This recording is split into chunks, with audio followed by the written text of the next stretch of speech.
Deep in the forest of Alabama, something ancient stirs. When Michael went for a drive, he expected a quiet evening, but instead he witnessed something impossible. A towering ash-colored creature stepped from the trees, dropped to all fours, and vanished into the woods.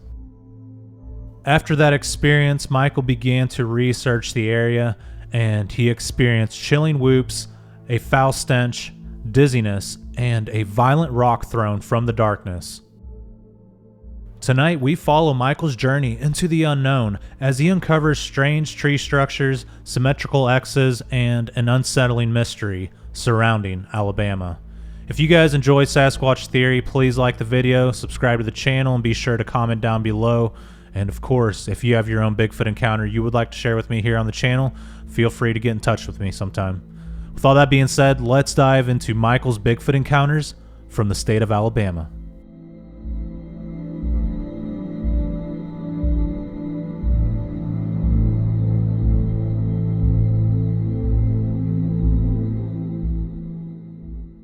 All right, Michael, welcome to Sasquatch Theory. How are you doing today?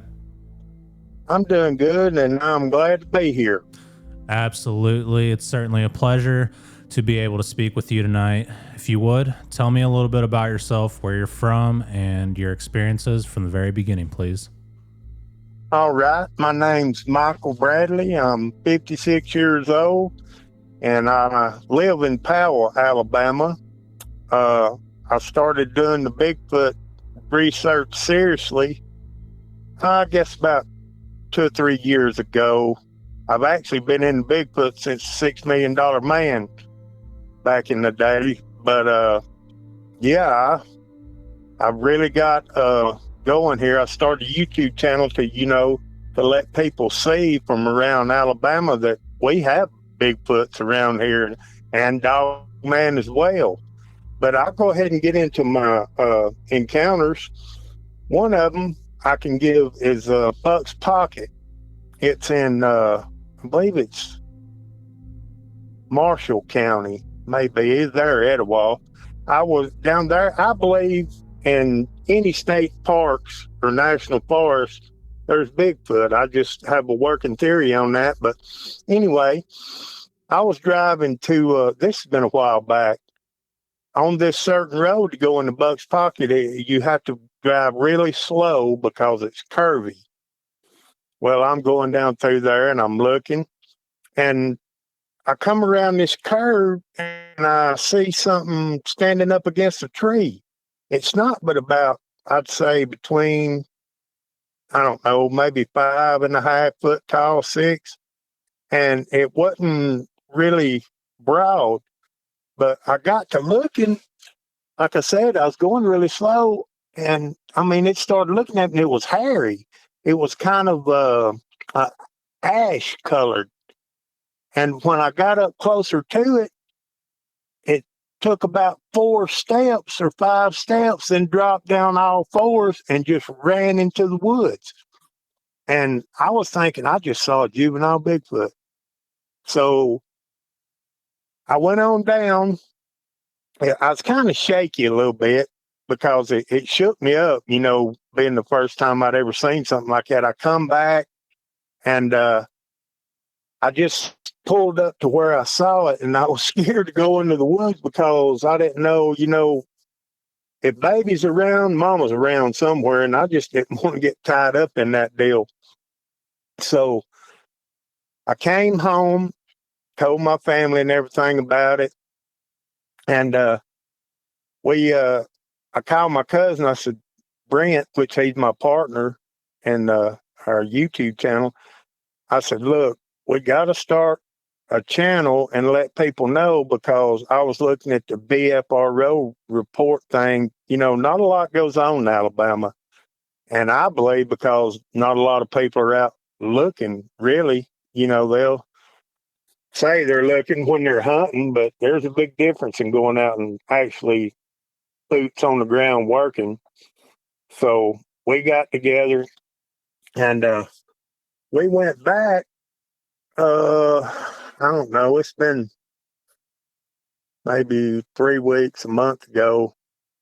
We went back and we hiked up the trail and got to this place, and we got a real bad smell. I mean, it was horrible. And this was probably a mile from where I'd seen the Juvenile, but up in these woods, I started getting this real bad smell, and man, I just started getting like dizzy, real dizzy and everything. So I told Brent, I said, I don't know what that smell is. We kept looking around, hoping we'd see something. Well, we didn't. Well, we walked, I don't know, maybe 30 yards, and instantly I was just out of it. I felt perfectly normal. But during while we was around where that smell was, I just felt like I was going to pass out. So anyway, we go on back and we wait till getting close to dark. We do wood knocks and the whoops and everything. Well, we sat down. We didn't get nothing, but we sat down to take a break. And all of a sudden, we got a whoop. And Brent looked at me, and I looked at him. He said, do it again, do it again. So I whooped, and it replied. Okay. I whoop again, and it replies back. So we're all excited and everything. And I done it again. Well, it didn't do nothing. Not at all. Didn't do a thing. So we sat there, I don't know, maybe an hour and a half, and thought, well, there's nothing much going to happen. It was already dark, and it's really dark back there. So we started making our way back out, and it was like we could hear something up in the woods, like pacing us. So we was all excited, thinking, man, well, he might just run out in front of us and we'll get to see something. But it didn't. But anyway, we was about, I don't know, maybe 100 yards from coming out of the trail to the road there, and a rock the size of a softball. I mean, it flew right over our heads, and it scared us to death. And we just stopped, stood there, because we really didn't know what to do. You know, we're not professional Bigfoot hunters. We're just learning to actually get serious. But we got to looking, and the rock we found, and when I say it was bigger than a softball. Now, my cousin Brent, that's my partner, he's every bit of 6'4", and it whizzed by his head and landed down at the ground in front of us. So we came out and we got real excited, like, man, we're on to it now. We're on to it. We're going to leave this spot alone and go to another place. So we went from there, the next weekend, we went to Little River Canyon, and that's where I got the picture of the one that I sent you, the dark colored one. And it was about a half mile off, and I don't have real expensive equipment. I just, do the best I can with what I got, but I zoomed in as close as I could, and I couldn't believe it that there it was. And judging by the trees, I'd say it was, I don't know, 9 foot tall, between 8 and 9 foot tall. So I thought, I got to get this on video. All I had was just a little cheap camera that I was just taking pictures of the canyon. So I hobbled back to my car. I got a bad knee, grabbed my camera that we use on our deal, and come back, and he was gone. And I thought, man. So I told Brent, I said, look, we need to go to our spot, the one where I sent you those tree structures, all those tree structures. You know what I'm talking about? Yeah, I got the pictures. Oh yeah, okay. So we go over there, and that's where we find all these tree structures. Now, as far as actually seeing something in that spot, we haven't seen anything, but those tree structures are so intricate and interwoven. I couldn't believe it, because that was actually my second time seeing tree structures. The one that I showed you, it looks like it's got 2 trees, and it's got one coming across the middle like an H. That was deliberately put there for some reason. Then there's the big X, and what made me know that it was a tree structure was the roots are up top, and those are big, pretty good sized trees right there. And we could hear like walking. I mean, it'd pace back and forth, but we couldn't see nothing. So we kept prowling around, messing around, and I mean, we found that one. It's like a tree coming like from the ground up, like a funnel, and it's got branches and stuff, which I sent you that picture piled up on laying up on it, and in the center of it, which I should have took a picture of that, it's hollow. It's an opening, like something to get in there. And man, there was even a small tree structure. Now, I believe, and this is me, I believe that there's at least 3 different families, clans living around this area. And one of them, the ash colored one, is, I don't know, they're kind of thin. The big one out there and the one at the other place, I'm sure it's big too, uh, they're black, kind of a real dark black. It's what it looked like to me from a distance, black. But yeah, we got those, and that's our point of interest. We're going back this weekend to actually stay the whole weekend. And I have a dogman encounter I was wanting to tell you about. I didn't actually put eyes on the dogman, but in Pine Ridge, we used to have this old story of they call it the catch a body. And at night, I lived in Pine Ridge, grew up in the woods. At night, you didn't go out because you could hear this thing, whatever it was, it would scream. And I remember being, I don't know, I was probably 7 or 8. My aunt and mother and her other sister had walked down the valley road there. And on their way back, this thing got after them. And all they told me was it was big and black. It ripped my aunt's shirt. I mean, it tore her shirt and clawed down her back. So they come in the house. And as I've got older, I got thinking, everybody said it was a panther. We don't have a panther around here. I'd seen reports of dogman around Pine Ridge. So we went down there to do a hunt for a dogman. And when we got there, and maybe you can help me with this because it's kind of a question. I went in there expecting, dogman stuff, which I don't really know much about them, but we found tree structure. And I don't know, if a dogman makes tree structures or not. But do you know anything like that? Have you ever heard of that? I'm not sure personally, but I've heard other people say that they do make structures. Well, I'll tell you, we went back that night, and man, it was so crazy. Like this thing, I never put eyes on it except for one. Brent got eye shine one time, and it was, I don't know, it was up in a tree, probably about 12 foot.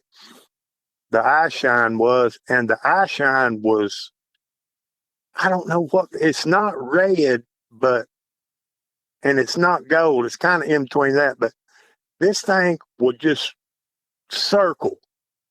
And I mean, you could tell it had some size behind it. And, here we are trying to video this and everything and try to not shake. But at one point, we heard something come down the ridge wide open, and it was just busting trees and tearing through all the underbrush and everything. And right when it got to where we thought we was going to see it, nothing, not a sound. It just went completely quiet. And after that, nothing at all happened. So I don't know. I don't know if Bigfoot or Dogman.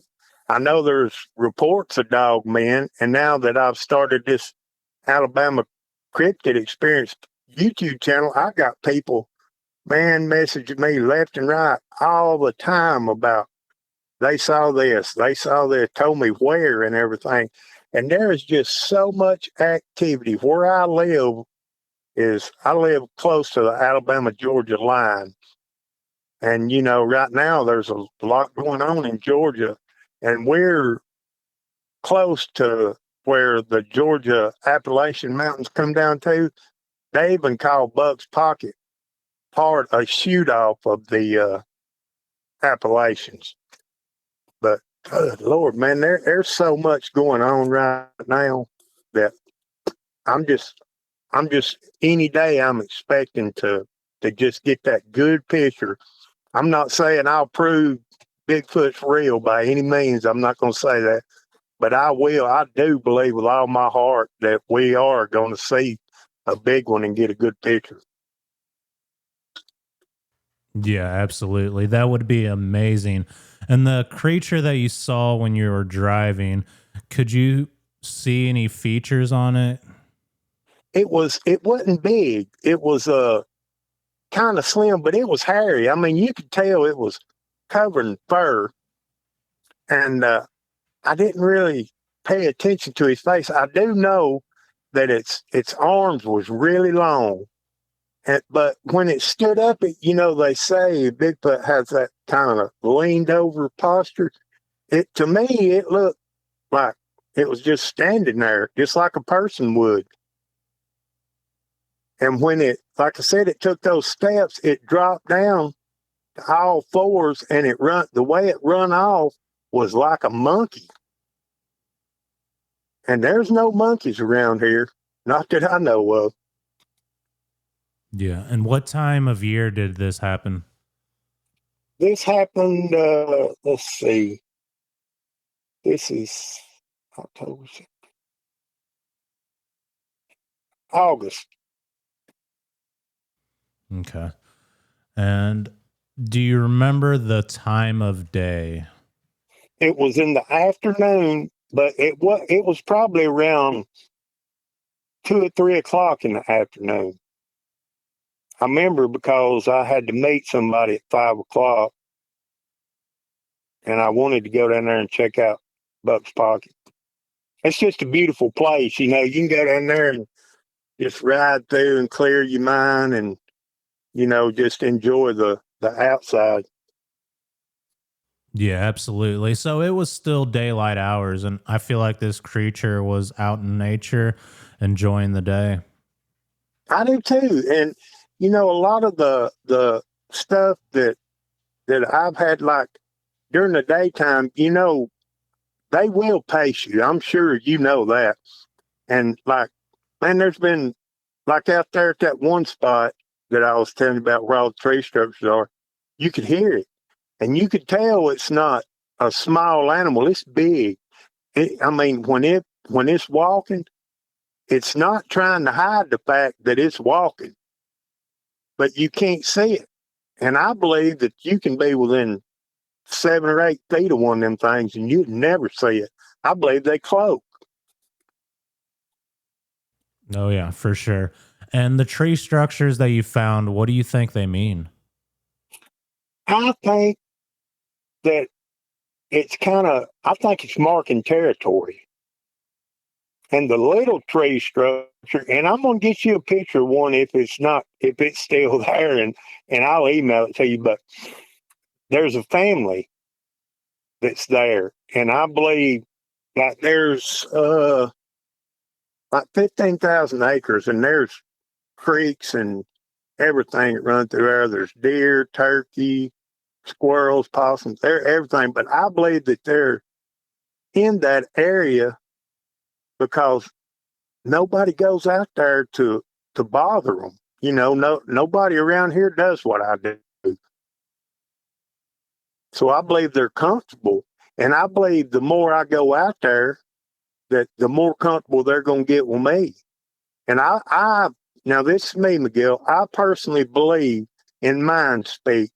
And when I go out there, I do that. I try to talk to them in my mind, and I'm just waiting any day, anytime to to hear something because they're there and they know that I know they're there. And I do believe that they know I have no intention on hurting them in any kind of way. And if I ever get the shot that I was telling you about, I'm not going to send it to the BFRO or anything like that. I'm going to send it to somebody like you who I absolutely trust you. I've been watching your show for the last 6 months, and I believe you to be somebody who is trustworthy, who's not just going to try to exploit them or anything like that. So I told my wife, I said, this Miguel, I believe if I ever catch anything, I'm going to give it to him and let him show me what we need to do next. I appreciate that. That really means a lot. And yeah, I mean, if I get video footage of these things, I'll show the public, but I'm not telling them where I got it at or what time of year. I mean, I'm just going to show the video. I'm not giving away any details. So I don't blame you. You don't want people going into these areas and running them out. No, and I believe, a lot of and I'm not saying this, and I don't mean this in a bad way, but all the big shots and the Bigfoot research and everything, I just don't trust them to come in and do the right thing. I'll put it like that. I don't want to make a spectacle out of them. I'd love to prove they exist without somebody killing one. That's my thing. When I seen those two groups, one out in Washington, one in Oregon, their main focus is to kill a Bigfoot to give science a body. I don't think you have to do that. I believe eventually it's going to come out anyway. The government can't keep it back no more. It's too big. Yeah, and that's my hope. Yeah. I feel like that's why they hide from people, because they know what humans would do to them, whether it's put them in a cage or put them in the ground. Yep, I agree. And it's sad because they're so intelligent and we just don't even realize. Just look at how long they've evaded us. And I believe that maybe 5% of the people that see them actually is luck. And the rest of it, the people that actually see a real Bigfoot, it's because they want them to. They're too good at what they do and they're too smart, they know that we'll hurt them. And that's just the way I see it. I believe humanity, especially today, they'd either try to weaponize them or I don't know. It's just, I shouldn't even go into that. I apologize. I get real upset about that because I believe they deserve the right to live and not be bothered. Yeah, I agree with you. And that X structure that you sent over to me, that definitely does look like a Sasquatch structure. I feel like they're marking their territory, and it's right on the fringes of where they live and where people show up at, whether it's like a parking lot, a road, anything like that. Is that where you found this? Was kind of like on the edge? Yep, it was about 20 yards off the road. That's exactly right. Yeah. So that's definitely their territory. I was watching a Bigfoot documentary last night from Alaska, and they found those upside down trees, and it was more than one. And you can tell that, they were shoved into the ground with force. I mean, they weighed over 2,000 pounds. So, when you find something like that, you definitely know that you walked into their territory. Yeah. Have you seen the one where a girl actually took it? It's an upside down tree that's driven into like a gravel road. And it's drove in there. It shows her husband. He crawls up it. And they show video all around that it didn't come from anywhere right in that area. Something intentionally put it there. Oh yeah, it definitely shows brute strength, and I feel like they would have to like dig a hole and then stick the tree in there. But you never know. Maybe they're strong enough to drive it into ground, even if it's like a gravel road. Yeah, I've wondered about that too. But I mean, I know they are strong, but to drive one into a gravel, that'd have to be a big one. Oh, yeah. I always thought the Amish people could build some impressive structures, but can you imagine these things? Good Lord, man. And look, when I got up on that one that I was telling you about, that was kind of funnel, the way these branches are weaved in there. Now, I'm talking branches that's like an inch around, but they're woven like string. I just I don't see how they do it. Yeah, for sure. Man, And I interviewed a guy from Alabama a while back, and he had a Bigfoot encounter in the Bankhead National Forest. And he claims he ran into this creature and then he got on all fours and took off running. And he described the run similar to a cheetah in Africa. mm. Mine looked like its front hands would come back and its back legs would come forward. You know what I'm saying? Mm-hmm. It kind of was like a monkey, the one I seen. But I'm actually going to go eventually to Bankhead and Talladega National Forest. Like I said, I really believe that anywhere there's a national forest, that you're going to find Sasquatch. No, Now, yeah. people look at me like I'm crazy, but I believe it to be true. Yeah, that's definitely areas of interest if you're looking for Bigfoot. And I mean, a person could go to a national forest their entire life and never have an experience, and then someone else could go to a national forest their first time and see a Bigfoot. Unfortunately, that's how it Yeah. works, but you just never know. I believe the less electronics you have on you, the better chance you're going to have. I really do. I just feel like they know, like when you have certain tech, they know what it is. I believe over the years they've learned, and like they say, when they put up those infrared cameras and everything, now they're trying to hide the beam or somehow to where, because they believe a Bigfoot can see them. But the infrasound now, I believe in that. I believe that's what happened to me, because once I got just not 30, 40 yards away, I felt perfect, like nothing had happened. I believe I was close and could have been looking at it and never seen it. You know what I mean? Oh, yeah, for sure. There's a certain property that I do research on, and me and another researcher were there, and we smelled something horrible. And I just describe it like rotten eggs or like a New York sewer, but it would Mm-hmm. disappear and then it would come back and it would get really overwhelming. Later on in the evening, right when it was getting dark, we observed an orange orb floating up the ridge and it was going towards our camp. It was between us and camp. So that was a spooky thing. But once it realized that we were standing there with our cameras, it just kind of faded out and nothing else ever happened. And another time in that spot, in that same area, that same ridge, actually several times, I'd be walking out there and I'd just get really dizzy. I'd feel like really anxious for no reason and almost like I was going to Mm-hmm. pass out. I don't know why, but it's the area where I've seen a bunch of orbs. And I mean, it just looks like somebody turned on a light bulb in the woods. Wow. Are you talking about the killing fields? Yeah, the killing fields. Yeah, I watch all of them. See, I learn. I watch. That's all I watch. And my wife gets on to me because I watch learning 24 hours a day. That when I'm awake and I'm at home, I'm watching something because I want to learn.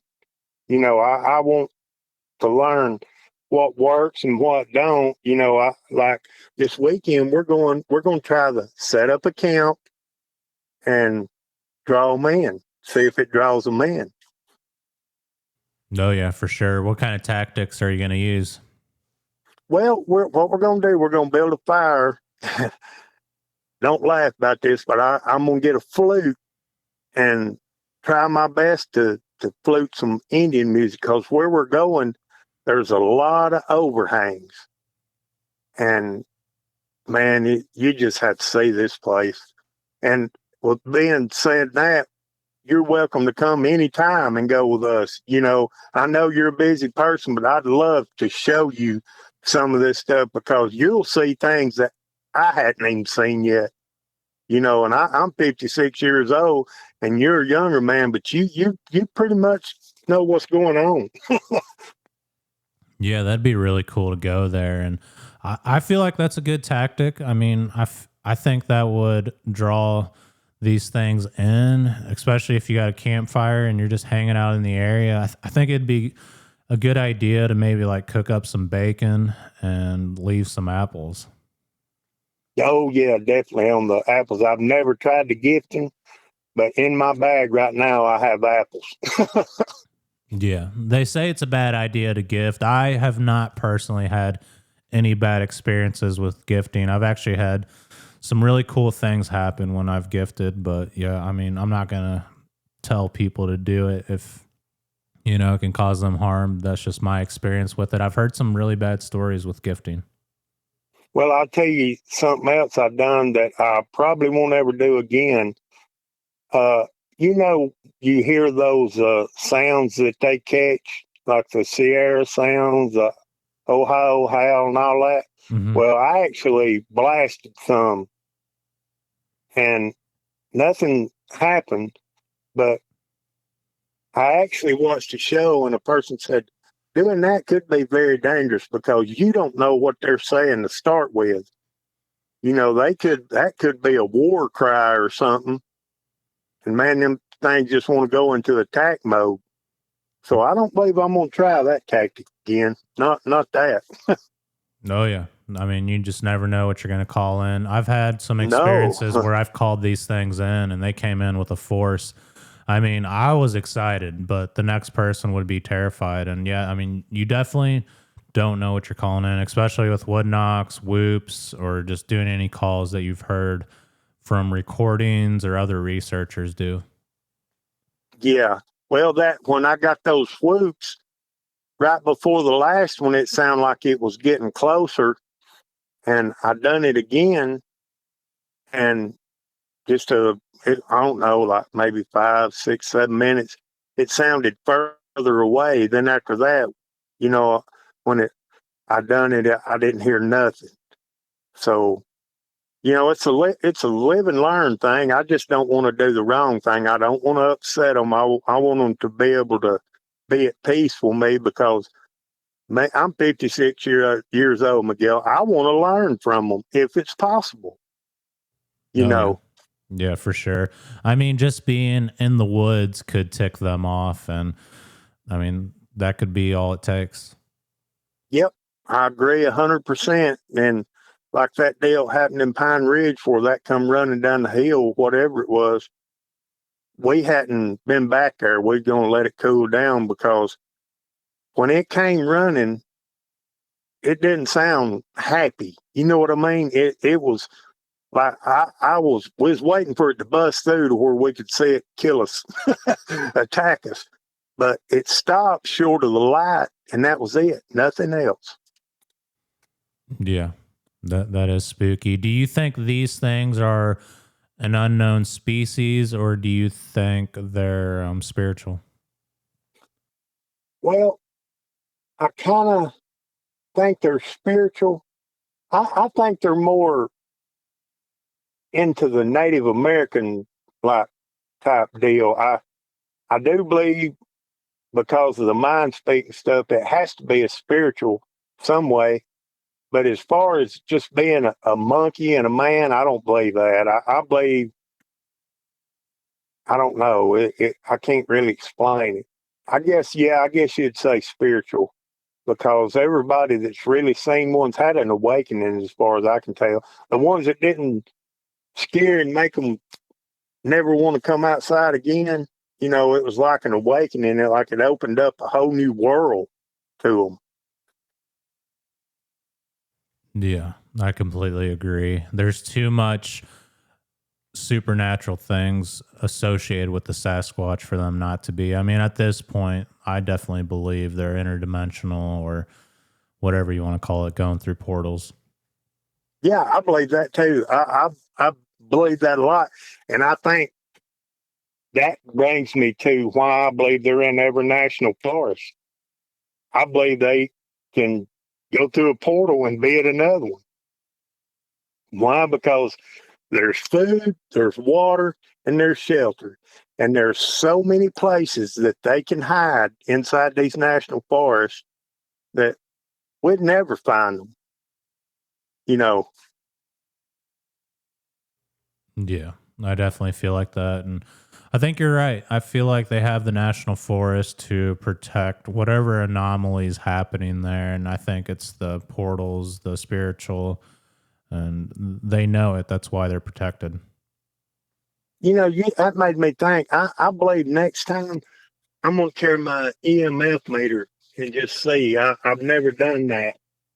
Just see what happens. Yeah, I think that'd be a good idea. Definitely let you know where the water is or any electronic interference. Yeah, yeah, Yeah. yeah, man. That's about it for now. I mean, I'm sure. Like I said, when I get evidence, if you don't mind, I'm gonna shoot it too, and you can just let you check it out and be like a guide to me, I guess. Yeah, I would certainly appreciate that and definitely keep in touch. I would like to hear what else unfolds.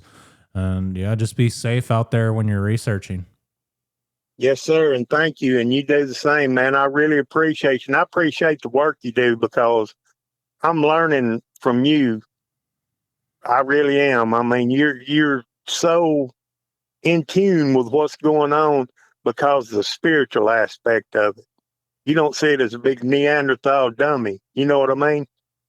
Oh, yeah, absolutely. I mean, I definitely feel like they're supernatural, but also primates. I feel like they're intelligent. I really do. They're very smart. They have to be to build some of the stuff and to hide the way they do. It's crazy. We could never invent camouflage the way they do, you know? Oh, yeah, they're definitely self sufficient. Yes, sir. All right. Michael, you did an excellent job at explaining your experiences, and I appreciate you for contacting me and logging it down on Sasquatch Theory. Yes, sir. I'm glad you had me. And like I said, anytime you're welcome to come join us, buddy. Okay, that sounds good, and I appreciate the invite. All right. Thank you, Miguel. Yep, thank you, and you have an excellent night. You too, buddy. Bye-bye. Bye. Alabama's forest holds secrets few dare to face. Michael Bradley's encounters remind us that the truth isn't always hiding in the dark. Sometimes it's standing right in front of us. If you've had an encounter or an unexplained mystery, reach out and share your story here on Sasquatch Theory. Together, we uncover the truth behind the legend. You've been listening to Sasquatch Theory, and if you guys can, please subscribe to the channel, like the podcast, and be sure to comment down below. Of course, if you have your own Bigfoot or cryptid encounter you would like to share with me here on Sasquatch Theory, feel free to get in touch with me sometime at sasquatchtheory@outlook.com. Also, if you guys can, purchase some merchandise if you can, and if you can't, that's no big deal, but it definitely helps to promote the channel. When people see someone wearing a shirt that says Sasquatch Theory, it definitely raises some questions, and they ask, what is that? And they tell people about the channel, and then other people watch the channel, and they get into the cryptid subject, and it's a domino effect from there. So basically, I think of it as walking billboards. And yeah, it's so cool to see that people are actually purchasing merchandise. And it doesn't happen very often, but when it does, I get excited, of course.